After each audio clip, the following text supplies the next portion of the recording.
Welcome to Module 22 of the Series 6566 series. Series 7 Specialist is your presentation company. I'm Dan Mars, I'm your instructor. Glad to have you back. Just like we had promised at the end of the last one, we're going to go into the closed-end investment companies and contrast them to a certain degree to the open-end investment companies and show you the pluses and minuses. Like I say, there are a lot of good things, a lot of bad things. Now, when you have a closed-end investment company, all right, they look, they walk, they talk, they trade, they act just like a stock. They'll trade on the New York Stock Exchange, okay, or maybe the NASDAQ.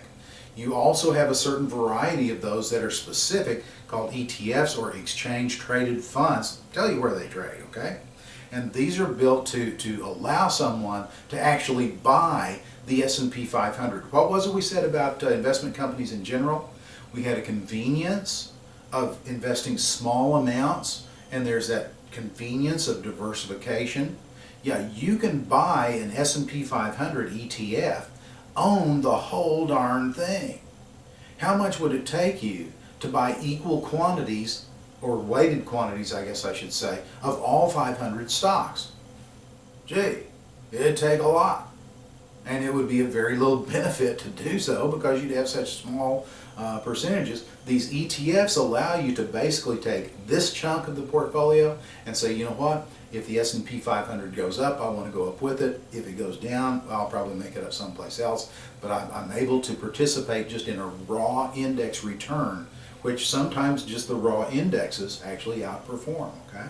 So anyway, let's go ahead then though, and let's compare these things, keeping in mind that the closed-end funds are going to be exchange-traded. They look like a stock, they walk like a stock. Everything about them is just like a stock. In fact, to the point that one of the advantages that you have is intraday liquidity. Intraday liquidity. With your open-end funds, your mutual funds, and when I say the one, I say the other, okay? With your open-end funds, they're priced typically one time a day. I think there are 2 or 3 funds that actually price like 3 or 4 times a day. You won't be tested on that, okay? But typically, they're priced just one time a day at the end of the day. And if you want to get in, you'll get in based on the price at the end of the next day, or of the day that you place the order, assuming you place it before the market close. If you want to get out, you're going to get out at the end of the day when you place your order. So you don't have any intraday liquidity. You do have that with closed-end funds, just like you do with stocks, okay? So basically, closed-end funds, like I say, they trade on an exchange just like stocks, intraday liquidity. You have an added layer of risk, and because they can trade at a premium or a discount to their net asset value. So here we go. Let's look at this, okay? Let's just draw a little continuum here, and right there is 100% of the NAV. All right, right there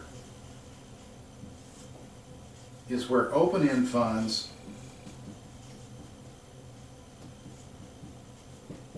or mutual funds will trade.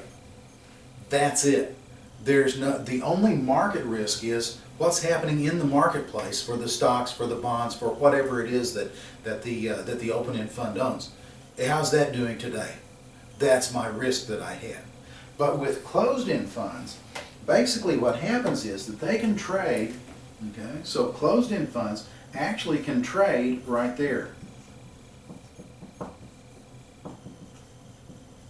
Or you can have a situation like way back when everybody thought that the Korean economy was going to be the place to be. It was just, there was no way that it could do anything other than just explode, and that'd be the next Germany, for crying out loud, you know? So everybody wanted to get into the Korean economy. There was one game in town that was the Korea Fund, a closed-end fund. People wanted it so badly that they actually bid it up to right here. It was trading right there at about 400% of its NAV. Yeah, when you bought it, you actually bought the stuff 3 times, 4 times, you know? So it was I don't remember the exact number, but it was a huge three-digit premium over its net asset value. And then we got stuff like the Daewoo. Anybody remember that? No, you don't remember the Daewoo. It's a disaster, okay? But in any event, some insurance companies won't even insure those cars anymore. You know, we had just all kinds of, it just flopped. I mean, expectations were so high, and even if it had done extremely well as an economy in general, it still could not have lived up to that kind of expectation. And so what happened? People started to say, well, you know, maybe Korea is not the place to be, so maybe the Korea Fund is not the place to be. And supply and demand kicked in, and that price started drifting down lower and lower and lower as a percentage of its net asset value. I don't care what the dollar price is. I'm just talking about compared to its net asset value. Until eventually, just quite by coincidence, the thing wound up trading at its net asset value. Very coincidental. But the sellers weren't finished yet. Okay? What they did was they continued to sell the thing off until finally it got down to like a 35% discount to the net asset value. Okay? Now, the thing is, since we're talking about percentages, the dollar amounts really don't make any difference. It doesn't matter if the actual net asset value went up, down, or stayed the same. All right? What we've got here is though, that supply and demand for the fund itself drove that price to a huge premium. And then when expectations weren't met, it drove it down to a rather huge discount below its net asset value. That's market risk for the fund itself. You don't have that with open-end companies, because open-end companies always just stay put right there at the NAV. Okay? Now, the thing about ETFs is that there's something called arbitrage. All right, arbitrage is where you have a differential in value, where you can buy low in one market and sell high in another. All right, and take advantage of that market differential, that market inefficiency. And with ETFs, what you get to a large degree is if that starts to drift a little bit, then you've got arbitrageurs, they're called, who will do that. Well, what happens when you buy at a lower price? It pushes it up, and sell at a higher price, it pushes it down, to where they come back into play. And so the ETFs, like I say, typically they're going to track very closely the actual values of the indices that they emulate. Okay, so anyway, but that's our closed-end funds, and so anyway, there's really no better place to put real estate investment trusts or REITs than right here. Okay, they're really kind of neither fish nor fowl. They look, they walk, they talk like a closed-end fund, which looks, walks, and talks like a stock, but they're not. Okay, they're not investment companies because they invest in real estate, as you might guess. Okay, very similar in structure though to a closed-end fund. 75% of their assets and income must be real estate related. Now, an investment company has to have at least 40% of its assets in securities. Do the math. You don't have enough percent there to have the one that is the other. You can't be. You're either the one or you're the other. So 75% of assets and income has to be real estate related. 90% of its income has to be distributed out to the shareholders. So it's kind of a conduit vehicle that passes that to the shareholders to maintain favorable tax treatment. Same thing with investment companies. It's the same subchapter of the IRS code. And they'll report on a 1099. Now, this sometimes is important, because think about the 1099s that you receive from companies that you invest in. There's no spot on the 1099 for a minus sign. You can't have red ink on a 1099. And you can't have red ink. You cannot have losses other than just a regular capital loss like you'd have on a stock where you buy it high and sell it low. You can't have that from operations out of a REIT because they report on a 1099. You cannot pass through those operational losses from a REIT. If you want to do that, you've got to look at a direct participation program or partnership is what it winds up that they usually are. You've got different structures, but typically structured as limited partnership. The equity REITs and mortgage REITs. As the terms imply, the equity REITs will invest in equity of real estate of various types. You can have them that invest in office buildings, apartment buildings. I've seen timberland. Okay, it's fine. It's okay as long as it's real estate. Doesn't say what kind of real estate. All right, and then mortgage REITs, more along the financial lines, where they're actually funding mortgages and buying mortgage pools. Okay, so anyway, you get a little bit more leverage with the mortgage REITs, a little bit higher suitability levels. Equity REITs, there's actually something there that's physical. All right, so derivative securities. Let's go ahead and move on. We have options. I said that we'd do that. So with options, you have call options and put options. And then you have buyers and sellers. So I can actually be the buyer of a call, or I can be the buyer of a put, or I can be the seller of a call or the seller of a put. Okay? I'm one of those four. All right, so in any event, the buyer of a call, if I buy a call, I actually buy the right to purchase a stock at a fixed price by a fixed point in time. It's a bullish or optimistic strategy because there's only one reason that I would want to pay good money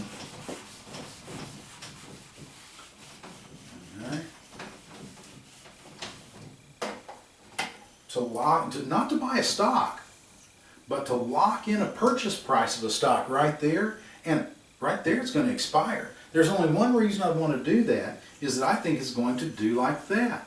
Well, if I can buy it here and sell it there, hey, that's a good deal, all right? It's a bullish strategy. Likewise, if I sell a put, what I'm doing, anytime that you have, in fact, is this where we went first? Yeah, call sellers. Anytime that you have an option seller, the option seller kind of says, well, I doubt it. And so what I'm doing is I'm playing the casino. You're saying, oh my gosh, this stock's going to go to 550. I gotta lock in a purchase price at 25. I doubt it. I'll take your money. Okay? And I'll let you gamble with my stock. Now, if it goes up to whatever that price is, sure, I'll sell it to you. All right? That's our agreement, so I'll sell it to you. If it doesn't, though, I'm going to keep your money. And I'm just going to walk away and say, sucker. Yeah, that's what I'm going to do. So, basically, that's a mildly bearish strategy, because what do I want that stock to do, okay? So here, in fact, let me just go ahead. This is, the red is a call buyer.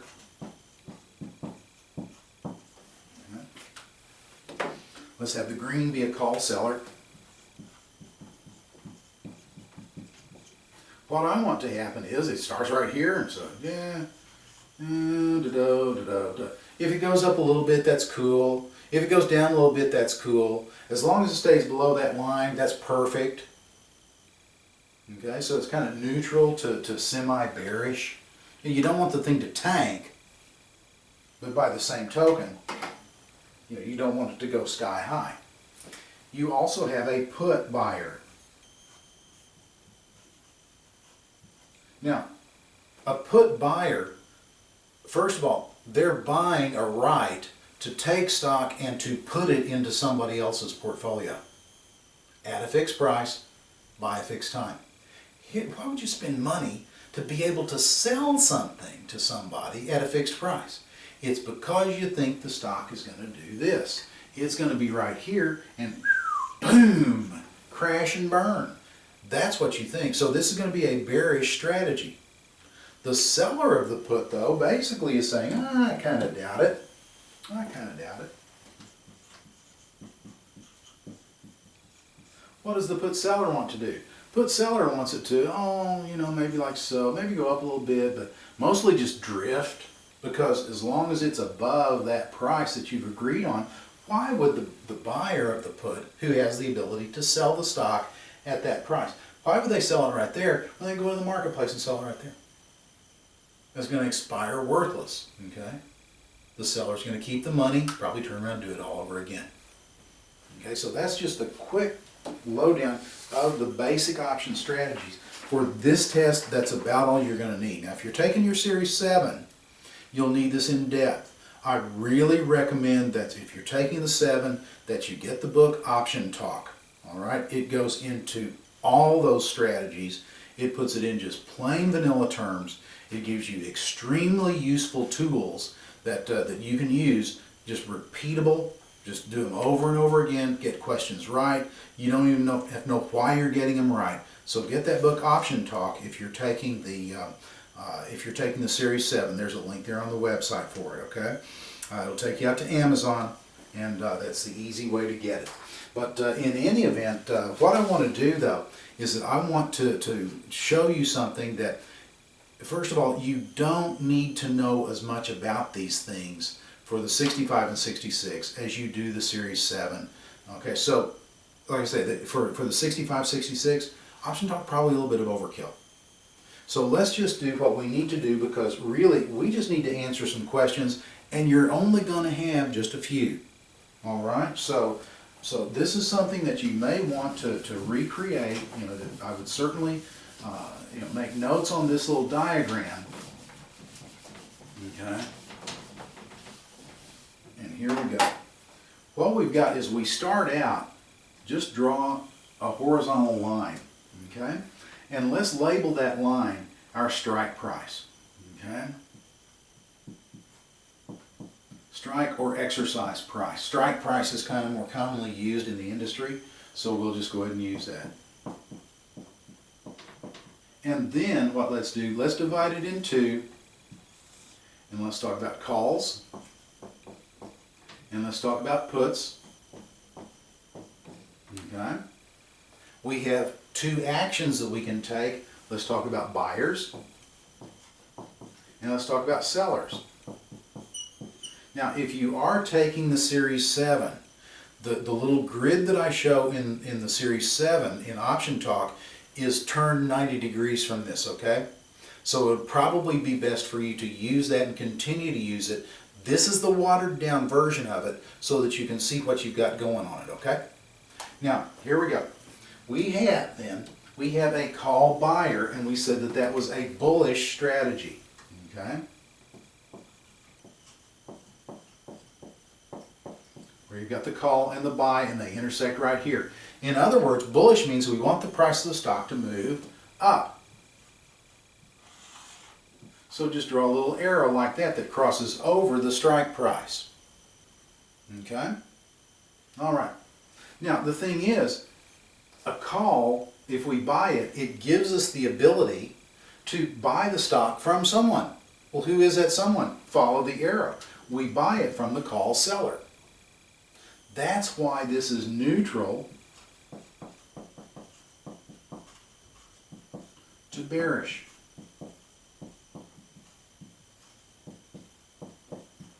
These are going to be opposites because we're opposite parties to a trade. Okay? So if this guy wants it to go way sky high, this guy wants it to just kind of float along, maybe drift down a little bit. All right? And so this guy is going to deliver that stock up here.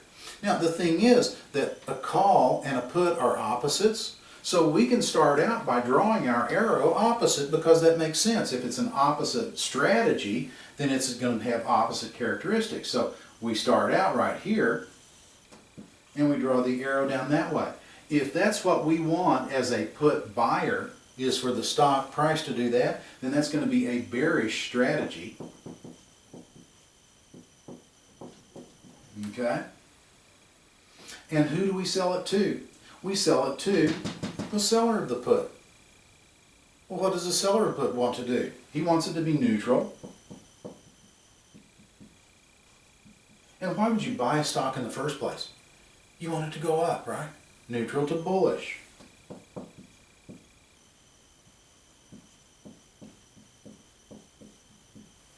Okay? Neutral to bullish. So that just gives you, just follow the arrows. Where does the stock come from that this guy winds up buying? From that guy. See, there's the stock when it starts out. And it happens when? When the price goes down. Below what? Below our strike price. In other words, if it's up here, ain't nothing going to happen to it, because it's better for this guy who has the right to sell it in the open marketplace. It's only when it moves down below there that the put buyer has an advantage, so it'll be exercised then, okay? And the stock will take that move, which is the direction that the put buyer wants to see. Now, if it does go down, then the term that we have with that is that the put is out of the money. Excuse me, I just said that exactly backwards. The put is actually, when it goes down below the strike price, is actually in the money.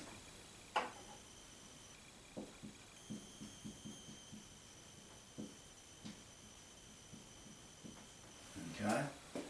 But follow the arrow. If the price of the stock moves up above that strike price, this is where the call is in the money.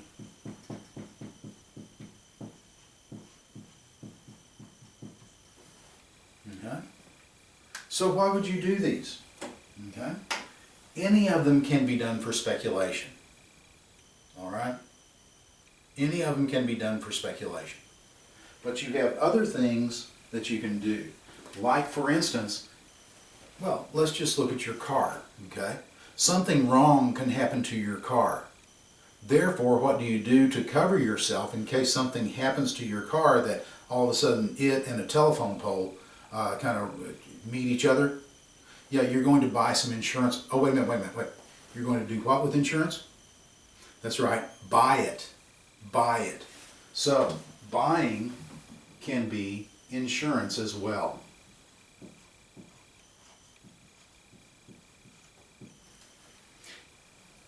I think it was the last module I said that I put something up on eBay and I sold it. And guess what? Somebody's going to pay me some money, and there are people, in fact, who make a living by selling stuff on eBay. Guess what? For somebody to give you a check, you got to sell something. And so if I'm selling, then I can do this for income. Anytime you see the word income, you go straight for the word sell. You got to sell something. Ain't nothing happening in terms of income until somebody sells something, okay? Now, there are two other things that I want to point out, okay? And that's right here.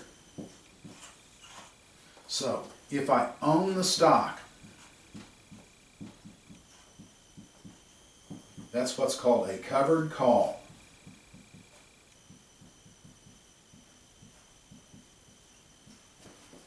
Those are very conservative. You can do that in an IRA, in a retirement plan, okay? If you own the stock. Because what? Look at it. If the stock price goes up to here, well, you've made some income. If it goes on up beyond there, you've agreed ahead of time that that price is a suitable price. So you say, here's my stock, where's my money? Come on, pony up, give me my money. Buy that stock from me. But if you do not own stock,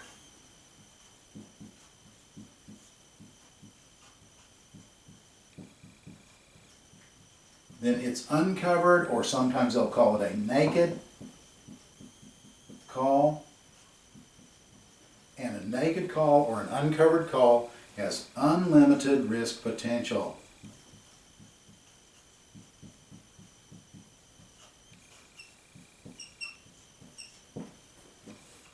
Unlimited risk. Okay? So basically, like I say, that I go into it, but for the 65-66, if you just can pull them off of this little chart, that's going to be plenty. Okay? So in any event, like I say, unlimited risk if you do not own, if it's uncovered, an uncovered or naked call has unlimited risk. All right, so that's our options, and really probably gives us enough enough information. Just remember that a good expression to remember is call up, put down, because calls go in the money when the price of the stock moves up, where? Over the strike price. Puts move in the money, put down when the price of the stock moves down below the strike price or the exercise price that we've agreed upon. Okay, at that point, when the time comes, and possibly even before, that option will get exercised. Okay, so in any event, the ones that are out the money, those are going to expire worthless if they stay there. All right, so anyway, that like I said, this should give you enough information to where you can kind of get your bearings and what have you. It gives you the main things for the 6566. Like I said, on the Series 7, totally different story. You've got to know all about them in depth, go into break-even points and what have you. You don't have that many questions on the 65 or 66 about them, okay? But that should get you there. All right, also options can be used to hedge investments against, oops, just skipped over our covered rider. Buys the stock, sells a call option. So right here, if we own the stock, that's it. If the stock goes up, there you go, where's my money? If it goes down, you just keep the money that they gave you. And that's the most conservative strategy. It's allowable in retirement accounts. Naked or uncovered riders, they commit to deliver the stock at a fixed price even though they don't own it.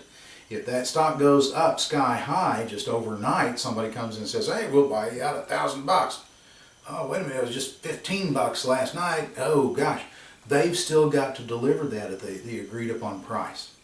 Even though they have to pay who knows how much for it. So like I say, it's the riskiest strategy of all. You have unlimited risk potential on uncovered or naked short call options. And short and sell, okay, interchangeable. Okay. Options can also be used to hedge investments or to provide that insurance policy that we talked about against adverse moves. But what you want to do, look at your car insurance. If you have a wreck, what happens? You send the insurance agent a premium that big, they send you a check that big. That's profit. Well, after a fashion. What do you use the profit to do? You use the profit to offset the loss you had on the car. So indemnity, that's the whole principle right there, is that you get a profit over here, you get a loss over there, this offsets that, you net to zero. All right. So that's the idea behind these, is that what's going to hurt you? Well, if I own a stock, it hurts me if it moves down. So I want to profit if it moves down. I can buy insurance against that downward risk. If I borrowed a stock and sold it short, what hurts me is if it goes up. Well, how do I profit there? By buying a call option. Remember, I always have to buy insurance. Okay? I have to sell something if I want to get income. Yeah, I'll get a little bit of risk reduction from selling options, but just a little. Just a little. Okay? So it's very similar there, like I say, to property and casualty insurance. Futures can establish price and delivery dates for different commodities. You've got agricultural, energy products, foodstuffs, what have you, lots of things that you can buy and sell for future delivery on the commodities markets, used for both speculation and hedging. Hedging is that protection that we talked about against an adverse move. All right, so let's see. Let's go ahead and just, what are we doing? We're doing okay. Let's take a break here though, because I want to go ahead and stopping at warrants. Well, no, let's go ahead and take these next two bullet points. Actually, the next three bullet points, and then we'll take a break. So we'll squeeze this in real quick. Warrants, okay, warrants are something that sweeten up a risky deal by adding participation in common stocks. So essentially what I am is that I'm a venture capitalist. You come to me with your brand new company and you say, we need to borrow X number of dollars and we're perfectly willing to pay this much interest. Oh, no. Way too much risk in that. You know, the thing is, I need that much interest in order to cover my risk. You say, man, we got to pay that much interest. We're not going to have enough cash flow to pay the interest, let alone to live. So I'll tell you what I'll do is that I'll cut it down to an allowable, an amount that you can live with. I'll accept less up front, but give me an equity kicker on the backside. And so that warrant establishes a price over a long term where I, the venture capitalist, and it doesn't have to be a venture capitalist, there are a lot, but typically that's what you're going to see, okay? Where someone who's providing that initial startup capital or somewhere along the way in the early stages, they're able to buy more stock at a fixed price over a fairly long period of time. These things are fairly short term. Warrants run long term, okay? And these are on fairly established stocks. Warrants typically are on something that's closer to startups, not necessarily just startups, but that's a good way to remember, okay? Another thing is that it's going to produce dilution watering down of the percentage ownership for the common stockholders that exist already. All right. Then you have benefits of the derivative securities. They're flexible. Like I say, you can do a lot with them. You can protect against different moves. You can speculate. You can get income off of them. Okay. You can. There's a company here in town that makes the pies, little apple pies for a major fast food chain. They use sugar by the rail carload. Well, what happens if sugar prices go sky high? Man, there goes their profit. So they'll hedge against that adverse move, and they'll actually buy that sugar for future delivery. What happens if they can't get it? Well, they're locking in a supply for themselves. Very flexible. Okay? Do a lot with them. You get leverage on them. A little bit of money controls a whole bunch of whatever it is that you're controlling. Whether it's stock, whether it's sugar, doesn't matter. Like I say, a little bit controls a whole lot. And the ability to control, like I say, a large block of something with a very small amount of money. Now, the disadvantages of these derivative securities are that typically they're going to be wasting assets. They do have a time at which, if it hadn't worked the way you thought it was, they're toast. They're just gone. You don't even have anything to put in a frame and hang on the wall and say, man, I made a bad investment there. See, there's a certificate to prove. You don't even get a certificate. All you do is just moan about it. High risk in many cases. Like I say, with these, if you write a naked call, an uncovered call, you got unlimited risk potential. In some of the derivative securities, it's very high risk potential. Leverage. Leverage is a two-edged sword. Anytime that leverage is a potential advantage, leverage is a potential disadvantage. Because leverage can cut both ways. It can help you or it can hurt you. And if it helps you really good. And if it hurts you really bad. And so, like I say, that's one of the things about leverage. And then some strategies do have the unlimited risk. So let's go ahead and break here. We'll come back then and pick up with the real estate limited partnerships. And just like with options and derivatives, you don't have to know these things in depth, but you do need to have a working knowledge of them. That's what we want to give you in the next module. So we'll see you back in a little bit. Appreciate it, and be sure to visit our sponsors. If you're taking the Series 7, take a second right now to click on that Option Talk ad there on the website. Go ahead and pick one up. Okay? It'll be well worth it for you. Thanks.